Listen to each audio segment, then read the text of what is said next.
Welcome to burning topic. ఈ ఏడాదిలో ఒకే సీజన్లో 3 సార్లు శ్రీశైలం ప్రాజెక్ట్ గేట్లు ఎత్తారు. ఇక నాగార్జున సాగర్ గేట్లను ఈ సీజన్లో 2 సార్లు తెరిచారు. ఎగువ రాష్ట్రాల్లో కట్టిన ఆనకట్టల కారణంగా ఈ ప్రాజెక్టులు నిండడమే గొప్ప అనుకుంటున్న రోజుల్లో ఒకే సీజన్లో వరుసగా గేట్లు తెరుచుకుంటున్నాయి. ముఖ్యంగా తెలుగు రాష్ట్రాల్లో కురుస్తున్న భారీ వర్షాలు, ఉధృతంగా వాగులు వంకలు పొంగి పొర్లుతున్న ఉపనదులు, ఉప్పొంగుతున్న నదుల కారణంగా ప్రాజెక్టుల్లోకి భారీగా వరదొచ్చి చేరుతోంది.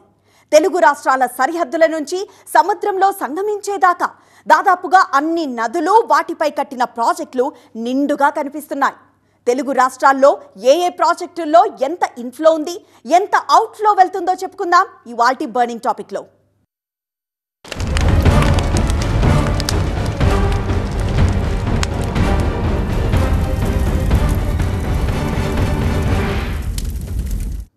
ఈ ఏడాది నైరుతి ముందే పలకరించేసరికి రైతులు పులకిరించిపోయారు. నైరుతి కేరళ నుంచి తెలుగు రాష్ట్రాల్లోకి అడుగు పెట్టిందన్న మాటే కానీ ఆ తర్వాత అడ్రస్సే లేకుండా పోయింది. ఒకానొక దశలో పొలాలు బీడులు వారాయి. వర్షపు జాడ కోసం అన్నదాతలు నింగికేసి చూస్తే సుర్రుమనిపించే ఎండలు, ఉక్కపోతలే కనిపించాయి తప్పితే మేఘాలు లేవు. ఇక ఈ సీజన్ ఇంతేనేమో అనుకుంటూ ఉండగా దంచి కొట్టే వానలతో నేల మీదకి దిగాయి మేఘాలు. ఒక్కో ప్రాజెక్ట్ నిండుతూ ఉండడంతో రైతుల్లో ఆనందం వెల్లివిరుస్తోంది.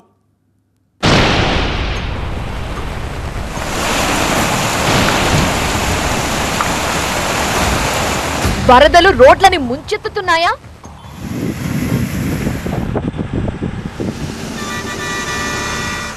కానివ్వండి, కాసేపలా భరిద్దాం. జడివానతో ట్రాఫిక్ జామ్లో ఇరుక్కుపోతున్నామా? కొత్తేం కాదుగా మనకి. ఏ పాటలు వింటూనో రీల్స్ చూస్తూనో సమయాన్ని గడిపేద్దాం. మరీ ఇళ్లల్లోకి నీళ్ళొచ్చినా కూడా భరించాలా?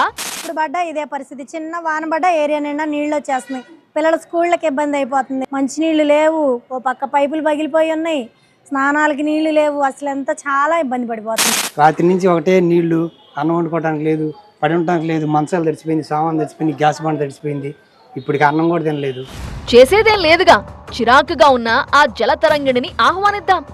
కాకపోతే జాగ్రత్త పడదాం.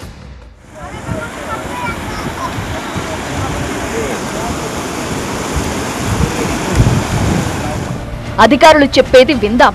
ప్రతి క్షణం అప్రమత్తంగా ఉందాం. ఈ సీజన్లో కాకపోతే ఇంకెప్పుడు పడతాయి ఈ వానలు? ఏడాదంతా కడుపు నిండాలంటే రిజర్వాయర్లన్నీ నిండుగా ఉండాలిగా. ఆ ప్రాజెక్టులు నిండుకుండల్లా ఉంటేనే మధ్యలో వానలు కురవకపోయినా, సమ్మర్లో ఎండలు ఠారెత్తించినా మళ్లీ నైరుతి పలకరించేదాకా ఇప్పుడు ప్రాజెక్టుల్లో ఒడిసిపట్టి ఉంచిన నీళ్లే మనకి ఆధారం.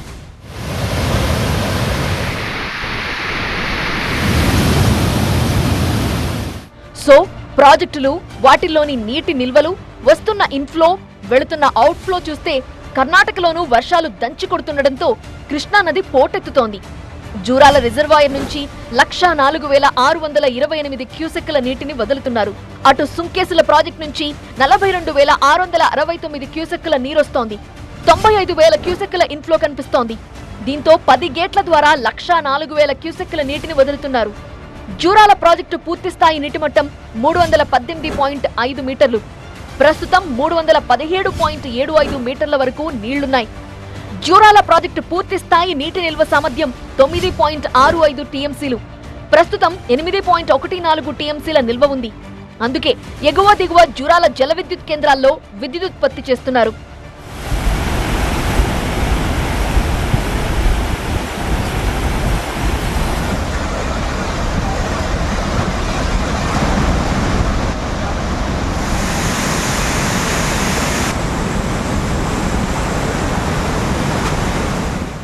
జూరాల నుంచి వస్తున్న నీరంతా చేరేది శ్రీశైలం ప్రాజెక్టుకి. ఆల్రెడీ శ్రీశైలం పూర్తిగా నిండింది. ప్రస్తుతం శ్రీశైలం ప్రాజెక్టుకి 1,89,651 క్యూసెక్కుల ఇన్ఫ్లో వస్తుండటంతో ప్రాజెక్టు 6 గేట్లను 10 అడుగుల మేర ఎత్తి నీటిని విడుదల చేస్తున్నారు. దీంతో ప్రాజెక్టు నుంచి 2,47,683 క్యూసెక్కుల అవుట్ఫ్లో నమోదవుతోంది. శ్రీశైలం ప్రాజెక్టు పూర్తి నిల్వ సామర్థ్యం 215.81 టీఎంసీలు. ప్రస్తుతం 202 టీఎంసీలకు పైనే నీటి నిల్వ ఉంది.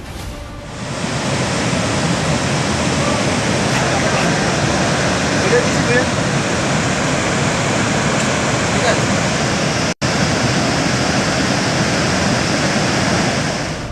ఇక ప్రపంచంలోనే అతిపెద్ద రాతి ఆనకట్ట అయిన నాగార్జున సాగర్ ప్రాజెక్టుకు వరద పోటెత్తుతోంది.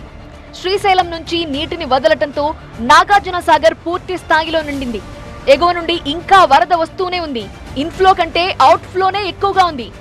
ప్రస్తుతం 26 క్రస్ట్ గేట్ల ద్వారా నీటిని విడుదల చేస్తున్నారు. నాగార్జున సాగర్ కు 2,28,141 క్యూసెక్కుల వరదొస్తోంది.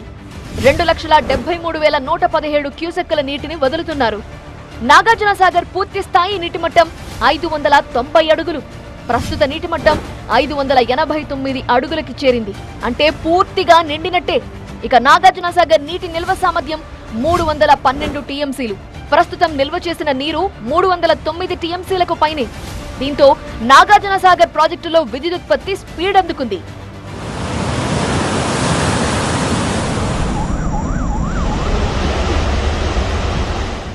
నాగార్జున సాగర్ నుంచి వస్తున్న వరద నేరుగా పులిచింతల ప్రాజెక్ట్ నే టచ్ చేస్తుంది. అటు శ్రీశైలం, నాగార్జున సాగర్ నుంచి లక్షల క్యూసెక్కుల నీరొస్తుండటంతో పులిచింతల నుంచి 2,75,100 క్యూసెక్కుల నీటిని కిందికి పంపించేస్తున్నారు. ప్రస్తుతం పులిచింతల ఇన్ఫ్లో 3,15,621 క్యూసెక్కులు. పులిచింతల ప్రాజెక్టు పూర్తి సామర్థ్యం 45 టీఎంసీలు. ప్రస్తుతం 39.6 టీఎంసీల నీటి నిల్వ ఉంది.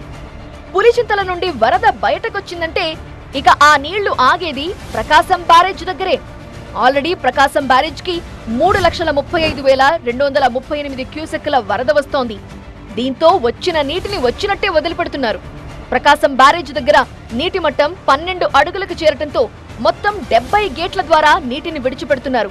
ఓవరాల్ గా ప్రకాశం బ్యారేజ్ వద్ద 3,44,638 క్యూసెక్కుల అవుట్ఫ్లో నమోదవుతోంది.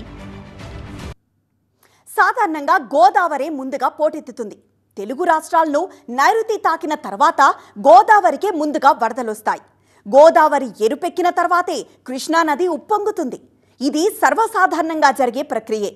మహారాష్ట్రలో వర్షాలు కావచ్చు, ఛత్తీస్గఢ్, ఒడిశాలో కురిసిన వానలు కావచ్చు, కారణం ఏదైనా గోదావరిలోనే ముందుగా వరద పోటు కనిపిస్తోంది. కానీ ఈసారి కృష్ణలో కనిపిస్తోంది ఆ జలసవ్వడి. అలాగని గోదావరికి వరదలే లేవని కాదు. సో గోదావరి ప్రవాహం, దానిపై ఉన్న ప్రాజెక్టుల డీటెయిల్స్ చూద్దాం. గోదావరి నది మొత్తం 1,465 కిలోమీటర్లు ప్రవహిస్తుంది. మహారాష్ట్ర గడ్డ దాటొచ్చిన తర్వాత నిజామాబాద్ జిల్లాలోని కందకుర్తి దగ్గర తెలంగాణను టచ్ చేస్తుంది. గోదావరిలో వరద నీటి ప్రవాహం చాలా ఎక్కువ. దీనికి కారణం గోదావరి ఉపనదులే. కడెం, ప్రాణహిత, మంజీరా, మానేరు, ఇంద్రావతి, శబరి, సీలేరు, ప్రవర, పూర్ణ ఈ ఉపనదుల వల్లే గోదావరి ఉగ్రరూపం దాల్చుతూ ఉంటుంది. మొన్నటి వరకు తెలంగాణలో వర్షాలు లేకపోయినా మహారాష్ట్ర, ఛత్తీస్గఢ్లో కురిసిన వర్షాల కారణంగా తెలంగాణలోని గోదావరి ప్రాజెక్టులకు వరద పోటెత్తింది. సో దాదాపుగా ప్రాజెక్టులు నిండుగానే ఉన్నాయి. అయితే ప్రస్తుతం పడుతున్న వర్షాలకు ప్రాజెక్టులు నిండి వరదను బయటికి వదలాల్సిన పరిస్థితి వచ్చింది.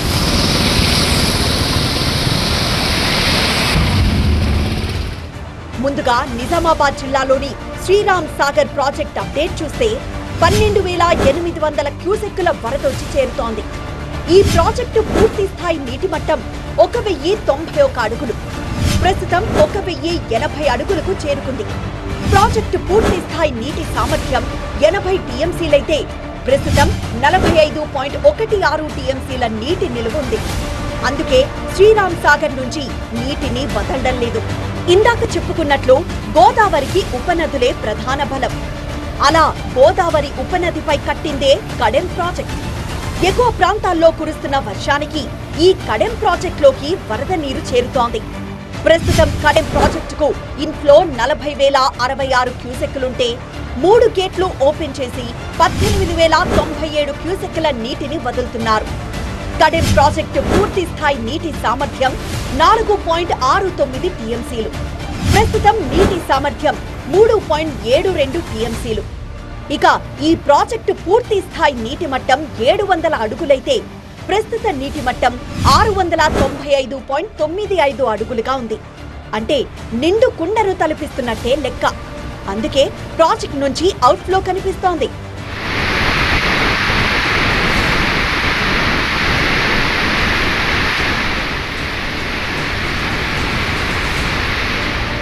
గోదావరి, దాని ఉపనదుల వరద నీరంతా వెళ్లేది కాళేశ్వరం ప్రాజెక్ట్ మీద నుంచే. ప్రస్తుతం కాళేశ్వరం వద్ద గోదావరి వరద ప్రవాహం నిలకడగా కొనసాగుతోంది.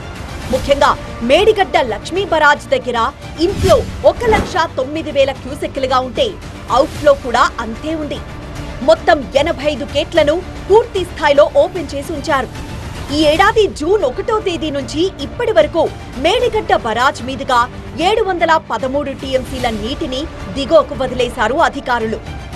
ఇక సంగారెడ్డి జిల్లా పుల్కల్ మండలం సింగూరు బాగారెడ్డి ప్రాజెక్టుకు వరద కొనసాగుతోంది. ప్రస్తుతం ఈ ప్రాజెక్టుకు 4,336 క్యూసెక్కుల ఇన్ఫ్లో ఉంటే అవుట్ఫ్లో 633 క్యూసెక్కులుగా ఉంది. పూర్తి స్థాయి నీటి మట్టం 29.9 టీఎంసీలైతే ప్రస్తుత నీటి మట్టం 22.2 టీఎంసీలుగా ఉంది.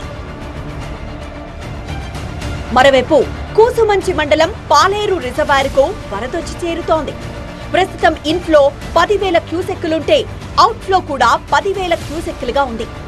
ఈ రిజర్వాయర్ పూర్తి స్థాయి నీటి మట్టం 23 అడుగులైతే ప్రస్తుతం 23 అడుగుల వరకు నీటి మట్టం చేరుకుంది. అటు భద్రాచలం వద్ద గోదావరి నిలకడగా ప్రవహిస్తోంది. ప్రస్తుతం భద్రాచలం దగ్గర నీటి మట్టం 17.9 అడుగులు. భద్రాచలం రాములోరి పాతాల దగ్గర నుంచి 1,41,975 క్యూసెక్కుల నీరు పోతోంది. కుంభవృష్టిని చూడబోతోంది తెలంగాణ. ఆల్రెడీ వరంగల్, హన్మకొండ, జనగాం, యాదాద్రి భువనగిరి జిల్లాల్లో ఆ ప్రభావం కనిపిస్తోంది. ఇక మరింత అలర్ట్ గా ఉండాల్సింది హైదరాబాద్ ప్రజలే. జిహెచ్ఎంసీ పరిధిలో అయితే మేఘాలకు చిల్లులు పడ్డాయా అనేంత రేంజ్లో వర్షాలు పడే ప్రమాదం ఉందని వాతావరణ శాఖ హెచ్చరించింది. హైదరాబాద్లోని కొన్ని ప్రాంతాల్లో ఏకంగా 15 సెంటీమీటర్ల వరకు అత్యంత భారీ వర్షాలు పడొచ్చని ఫోన్లకు మెసేజ్లు పంపి అలర్ట్ చేస్తోంది హైడ్రా. మేడ్చల్, పటాన్చెరు, మియాపూర్, గచ్చిబౌలి, కుకట్పల్లిలో వర్ష బీభత్సం ఉంటుందని హెచ్చరించింది. సో ఇంట్లోనే ఉండడం మంచిదని సూచించింది. అసలు వర్షం, వరద గురించి మాట్లాడాల్సి వస్తే గతేడాది సెప్టెంబర్లో విజయవాడ వరదే గుర్తు చేసుకోవాలి. ఒకే రోజు 29 సెంటీమీటర్ల వర్షపాతం నమోదైంది. అత్యంత భీతావహ వర్ష బీభత్సాల్లో విజయవాడలో పడిన వర్షం కూడా ఒకటి. అదే ఏడాది అక్టోబర్లో నెల్లూరు జిల్లా కావలిలో ఒకే రోజు 15 సెంటీమీటర్ల వర్షపాతం రికార్డైంది. ఇక అత్యధిక వర్షపాతం అంటే తెలంగాణలోని ములుగు జిల్లాల్లో 2023 జులైలో పడిందే రికార్డ్. ఒక్క రోజులో ఏకంగా 64.98 సెంటీమీటర్ల వర్షపాతం రికార్డ్ అవ్వడం ఒక రికార్డ్. ఇప్పటిదాకా ఆ రికార్డ్ బ్రేక్ అవ్వలేదు. ఆ తర్వాత అదే ములుగు జిల్లాలోని వాజేడులో 2014లో 51 సెంటీమీటర్ల వర్షం పడింది. దీన్ని బ్రేక్ చేసే వర్షపాతం కూడా ఇప్పటి వరకు నమోదవ్వలేదు. ఆ తర్వాత చెప్పుకోవాల్సింది 2015 నవంబర్లో తిరుపతి దగ్గర కురిసింది. కేవలం 24 గంటల్లో 30 సెంటీమీటర్ల వర్షపాతం నమోదైంది ఆనాడు. ప్రస్తుతం అంత తీవ్రమైన వర్షాలు పడట్లేదు. బట్ 15 సెంటీమీటర్ల వర్షపాతం అంటే తక్కువేమీ కాదు. హైదరాబాద్ సిటీని నిలువునా ముంచేస్తుందా వాన. ఆల్రెడీ నాలాలన్నీ పొంగి పొర్లుతున్నాయి. హుసేన్ సాగర్లోకి వరదొచ్చి చేరుతోంది. ప్రధానంగా కూకట్పల్లి నాలా నుంచి ఎక్కువ ఇన్ఫ్లో వస్తోంది. అందుకే హుసేన్ సాగర్కు 1704 క్యూసెక్కుల వరదొచ్చి చేరుతోంది.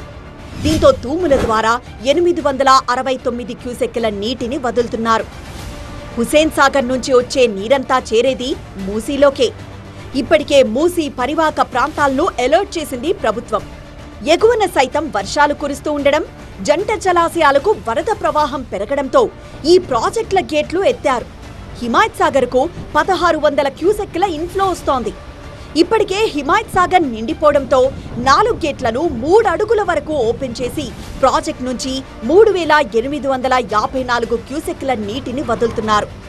ఈ ప్రాజెక్ట్ నిల్వ సామర్థ్యం 2.97 టీఎంసీలైతే ప్రస్తుతం 2.49 టీఎంసీల నీటి నిలువ ఉంది. హిమాయత్ సాగర్ పూర్తి స్థాయి నీటి మట్టం 1763 అడుగులు.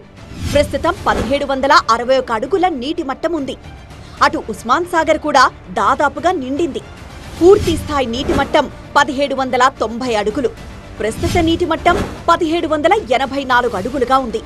ఉస్మాన్ సాగర్కు 900 క్యూసెక్కుల ఇన్ఫ్లో వస్తోంది.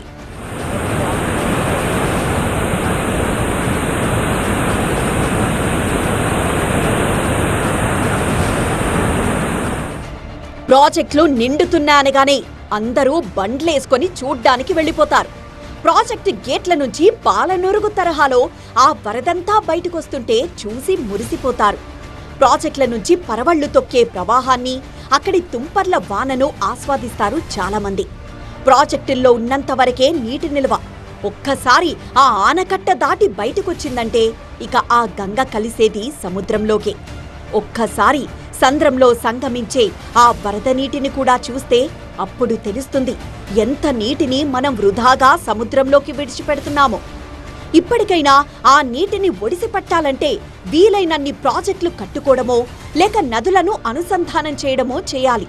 లేదంటే ఇలా గేట్ల నుంచి దూకుతూ వెళ్తున్న నీళ్లనంతా సముద్రంలోకి వదులుకోవాల్సిందే.